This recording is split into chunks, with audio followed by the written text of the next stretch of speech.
Anyone else here from West Virginia besides my beautiful sisters? There are three of us that were raised in West Virginia. My father immigrated from Korea in 1953, and my mother in 1955. So I think that my sisters and I are one of the oldest, unfortunately, second generation Korean Americans living on the East Coast, besides what I call the pineapple people, the ones that immigrated to Hawaii a long time ago. I hope you find my story interesting, and here it goes. One summer, I was reading beside my son, and he turned to me and he said, "Mom, why were the Japanese so mistreated during World War II? Why were the Koreans mistreating the Japanese?" And I looked at him like, "What are you saying?" And he was reading a children's book, and that's his question. And I said, "Michael, I'm not sure if that's true. You should talk to your grandparents to get their side of the story." But I really didn't have a proper response for that because I really didn't know what the Japanese did to the Koreans during World War II. In the fall that year, my girlfriend Sheila Jung called me up and said, "You know that book that you were telling us about?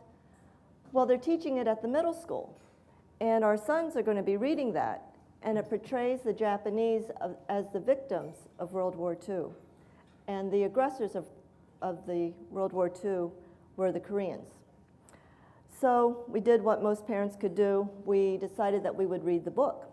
And the book that my son was captivated by was written by a Japanese-American author named Yoko Kawashima Watkins. And in her story, she tells about the perils of living in Korea at the end of World War II. And she was trying to escape from her home in Nanam, Korea, amongst a bamboo grove, a bamboo forest, and trying to return back to Japan. Along her journey, she was faced with Korean Communist Army soldiers, Americans bombing Korea, Korean men trying to rape Japanese girls, and although there were 1 million Japanese living in Korea at the time, her family was being chased. They were being pursued by the Russians and the Koreans because of her father's job in Harbin, Manchuria. So when Sheila and I read this, we were like, boy, the history seems a little inaccurate. We talked to the school board and we asked them, "Are you presenting a Korean voice with this book?" This book had been required reading in our school for 15 years. And what I had come to find out back in 2006 was this book had been taught in 23 states, including California, New Jersey, New York, Massachusetts, and it was taught without a Korean voice, teaching that the Japanese were the victims of World War II. The school board said, "Well, you know, the author comes. She gets paid $1,000 a day. In our town, she gets paid, she came for 3 days, and she tells the children, 'This is my true story. This is what happened to me when I was living in Korea.'" Taught alone, we saw the book as, at the very least, a very myopic point of view, and at the worst, a revisionist history taught to 10-year-old, 11-year-old children. So my girlfriends and I asked the school board, well, if you're going to teach the Japanese point of view, is it possible that you could also include the Korean voice? That year, they decided that they would teach the Korean voice using a few excerpts from different books, but they would teach the whole unit 6 weeks on So Far from the Bamboo Grove. My first two children had also read the book, and they didn't have a problem with the book. Their response was, "Mom, the teachers know the history better than you do. Besides, you don't speak Korean. You don't even have any Korean friends other than Mrs. Jung. So how do you know anything about Korea?" So what was a mom to do?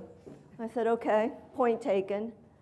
And in the evening, after I had worked a full day delivering babies or doing surgery, taking my kids to Little League games, doing homework, Kumon, CCD, piano lessons, after homework and bath time and bedtime, from about midnight to 2 a.m., I would start to research Korea's history, particularly the colonial time period, 1910 to 1945.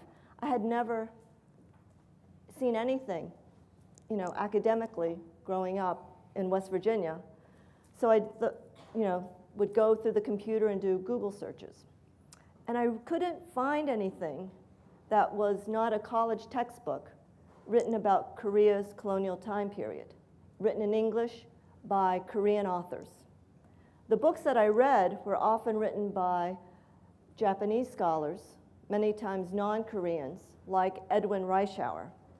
And growing up in West Virginia in the 1960s, I remember going through the Encyclopedia Britannica, and I would look up Korea, and they said that Korea was annexed by Japan, or a colony of Japan, and I never knew really what that word annex meant. Now, for many people, we're very Eurocentric. We know that Germany had annexed Austria during the beginning of World War II, but some people felt that that was okay because the Germans and the Austrians shared a common language, common culture, common food.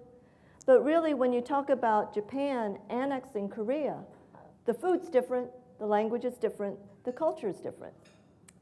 Maybe to Westerners, we all look alike, and maybe to Westerners, the kind of history that they wanted to teach my children was their history, their interpretation of Asian history, but not necessarily the history that the Koreans knew or that the Chinese knew. So as I was reading these books like Linda Sue Park's book, When My Name is Kyoko, or Suknil Choi's book, Year of Impossible Goodbyes, I was also looking for books that weren't categorized as fiction. I was looking for nonfiction books. And I saw again that Professor Edwin Reischauer from Harvard is very famous for writing books and articles on Asia during the colonial time period. But did you know that Professor Reischauer was born in Japan? His second wife was Japanese. And during World War II, he was very influential to the US Army in not bombing Kyoto, not bombing the Imperial Palace, and not trying the emperor as a war criminal.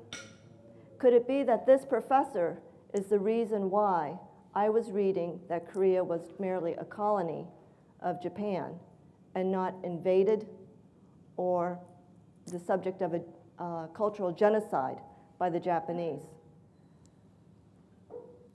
Frustrated that I couldn't find any Korean books, I began to read Asian books, because I identified myself as an Asian American, because when we grew up in West Virginia, there's so few Koreans, we kind of hung out with all the other Asians, which are usually Chinese Americans. And I read Iris Chang's book, The Rape of Nanking. Iris's book was the book that changed my life.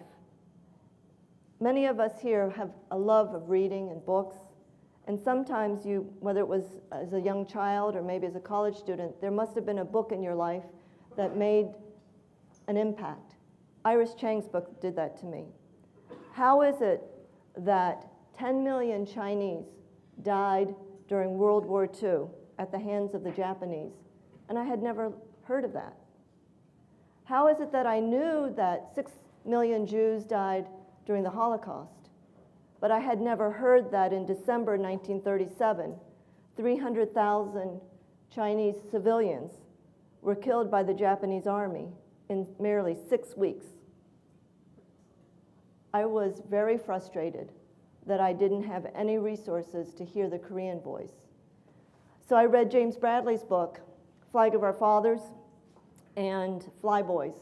And I contacted Mr. Bradley and I asked him, do you have any resources? I'm very interested in hearing the Korean voice, but I can't seem to find anything in the libraries. And I know that before the Japanese went into China, they had to have gone into Korea, because Korea has always been the bridge between Japan and China. What happened to the Koreans prior to the Chinese invasion? The first time I spoke to Mr. Bradley was at 1 a.m., from 1 a.m. to 3 a.m., Boston time. He was in Hawaii, and he was trying to convince me to write a book. He told me, you know what you need to do? You need to go to Seoul. You need to go to Harbin, Manchuria. You need to go to North Korea. And you need to research that topic yourself, since you're not finding any books on the topic. And I said, Mr. Bradley, I'm a physician. I have 3 young kids. There is no way that I have the time to travel to these places and nobody goes to North Korea. You can't get in. He said, well, you don't know anyone now, but you will. And I encourage you to travel to those places. So I started asking my parents, tell me what happened to you? Because for our history, my sisters and I, our history started in 1953 when my dad came by ship to the United States. They never spoke about what happened to them prior to that. It started with their journey in the United States. So I asked my dad, Dad, you know, before you came to the United States, what was your life like? What happened to you? He said, well, there's really nothing to tell. Well, after Thanksgiving, we usually let our dad drink a few extra drinks because otherwise we only limit him one. After a few beers, he said, well, you know, our Japanese name was Kinoshita. I said, your Japanese name? Why would you have a Japanese name? He said, well, you know, the Japanese took away our Korean names, and we were assigned to Kinoshita. I said, okay. And I said, what else, Dad? He said, well, you know, during the Korean War, I was captured by the North Koreans and taken into North Korea. I said, Dad, you've never told us any of these stories. And now he's 80 years old and telling these stories for the first time. I think it took him that long to get to a comfortable spot to where he could feel vulnerable enough to share those stories with us. I asked my mom, Mom, you've always said that you were born in Manchuria. Why did that happen? She used to just say, well, you know, that's where my dad, that's where her father, my grandfather, who was also a physician, went to practice medicine. And I was thinking, why would he go all the way to China when I'm sure there were plenty of Korean people that were sick living in Korea? So that first summer I went to Korea, I decided to retrace my grandmother's footsteps, my mom's mom. And what I discovered, the stories my mother had never told me, was that my grandmother was an independence movement leader. For many of you, you may be too young to know the history, but March 1st, 1919 was when the Koreans, although they were subjects of the Japanese, tried to make a peaceful march and march for freedom. 1 million Koreans participated in that March 1st movement. The Japanese were upset about that, needless to say, and they persecuted, rounded up hundreds of thousands of Koreans.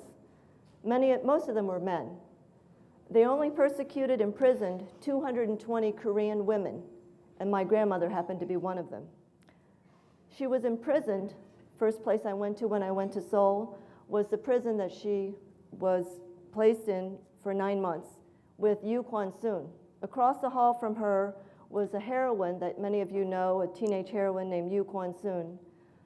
And she was in prison for 9 months in 1919. When she came out, my grandmother was under Japanese house arrest. Once she came out of the Japanese house arrest, she was introduced by missionaries to my grandfather, who was a physician. And it was my grandfather that took my grandmother to Manchuria. And that's where my mother was born.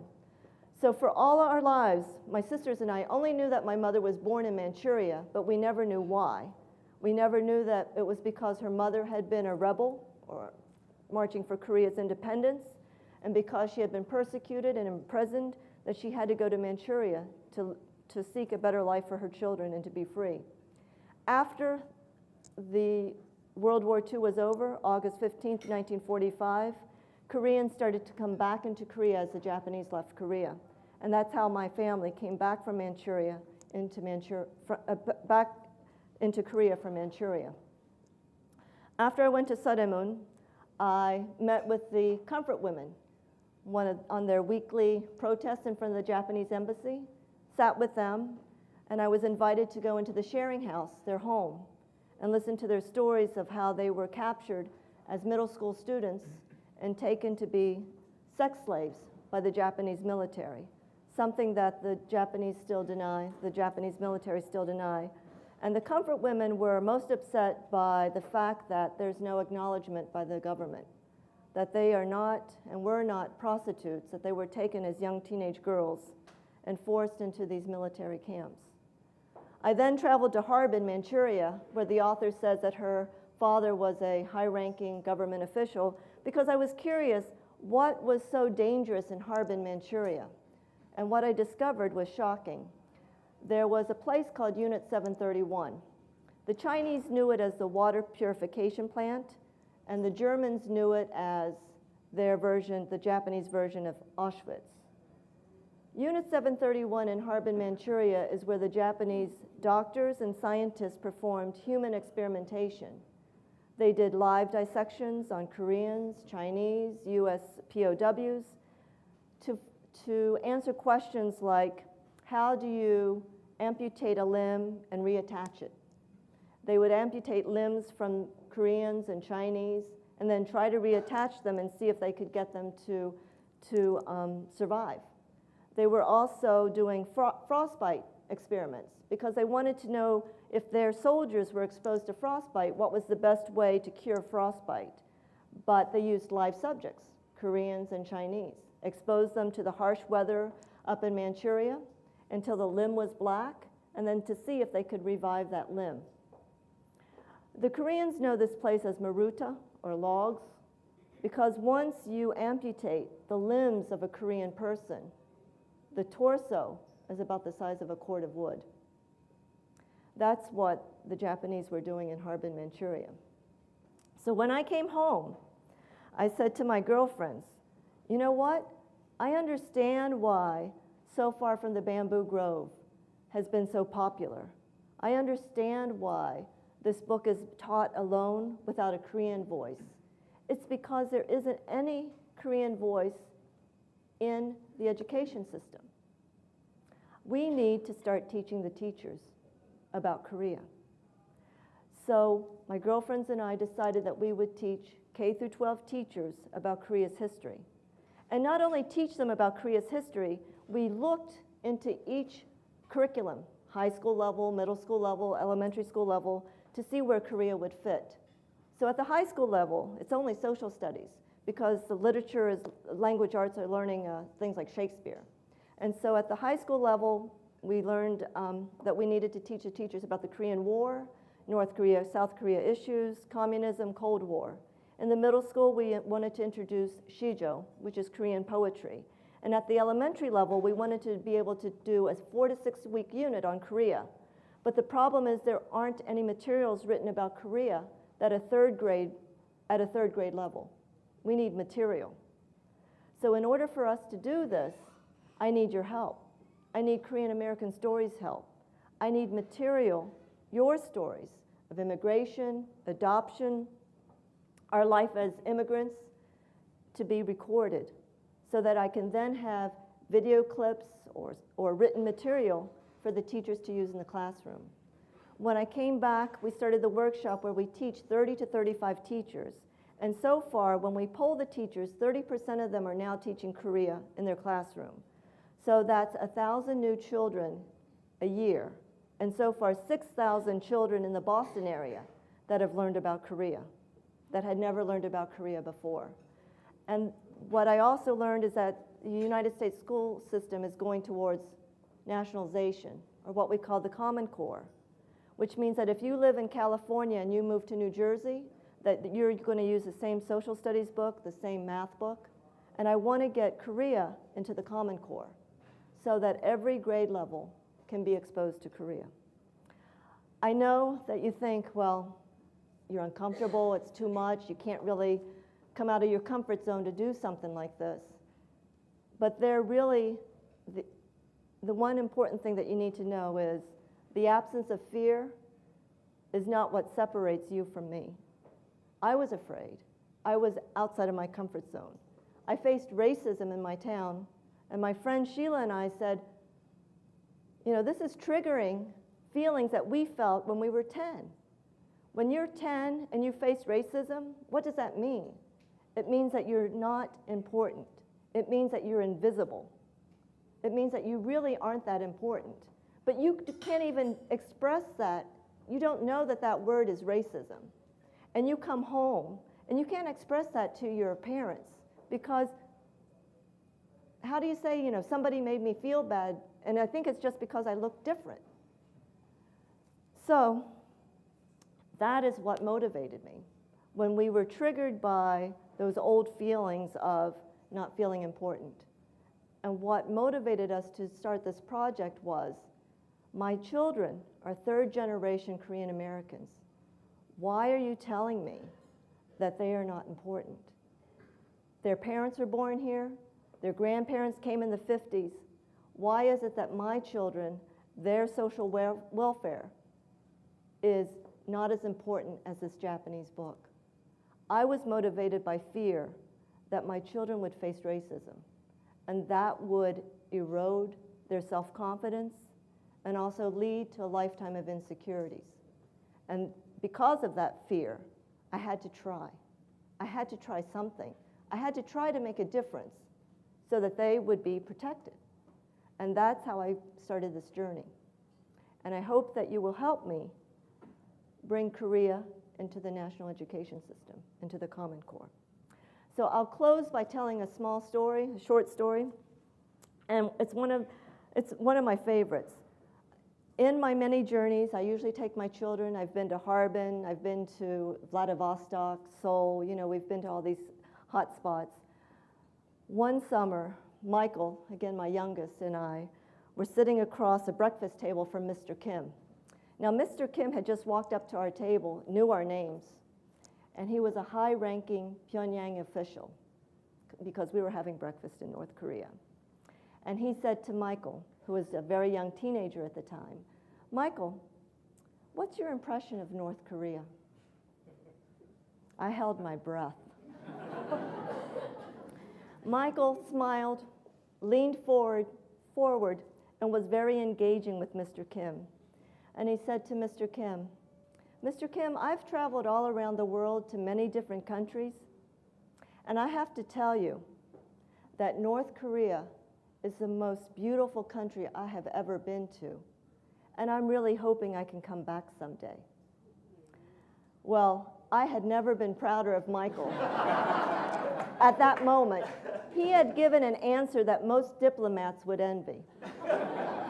And I have to tell you that reminded me that out of all my accomplishments, the accomplishment that I'm most proud of, and that started me on this journey, is the accomplishment of simply being a mom to my 3 children, Emily, Andrew, and Michael. Thank you.